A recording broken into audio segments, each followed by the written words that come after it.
Big Pharma is spending billions, we know that, to develop treatments for brain disorders. Right. Which companies stand to benefit the most if this money is approved? Yeah, well, this is basically, at this point, a research initiative. But Obama did not want it to be lost on everyone that there's a business economic element to this as well. He wants this to be about the economy and jobs. So they're hoping that from this basic research initiative, it's going to spawn a lot of keys to new treatments and new initiatives. So some of the companies that are really big in neuroscience right now, Pfizer, Roche, Eli Lilly, they're among the real leaders in neuroscience research. But there's so much we don't know about the brain that a lot of these billions of dollars they have spent have sort of gone to waste. And Shannon, you've been reporting really in the past year pretty consistently about actually how hard it is for startups, for venture capitalists to raise money in this field because there's so much possibility of failure. It's also so expensive. There's not a lot of investors who are willing to go near this space. Right.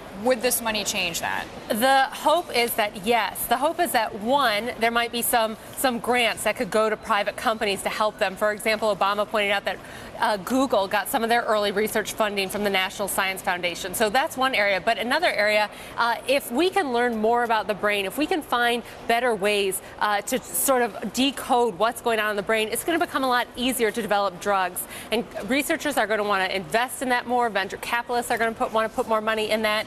The hope is that it could make it cheaper and more efficient to study new drugs, and that could start drawing more investment into this area of neuroscience. Okay, so we're obviously talking about neuroscience, but there's a link to Google as well that the president spoke about. What's this triangle effect? Well, not only Google, but a lot of companies, anyone doing a GPS, using computer chips, using a printer. Obama really emphasized that the importance of spending on basic research to helping build companies that are going to stay here. And he pointed out Google getting some of their early funding from the government to help them start off. So basically he's trying to say, listen up, okay, this money is earmarked, but it's not a mistake. Look at other companies that have received federal funding that have actually contributed to the U.S. economy. That's the argument. That this whole mapping the brain is not about some researcher sitting in a government lab playing around with, test tubes and beakers and high sensors. That there's an economic element to this as well. That it can come up with, new treatments that companies can use to start a business, to make lots of money. It can come up with cures for people. That he's really hoping that this is a stimulus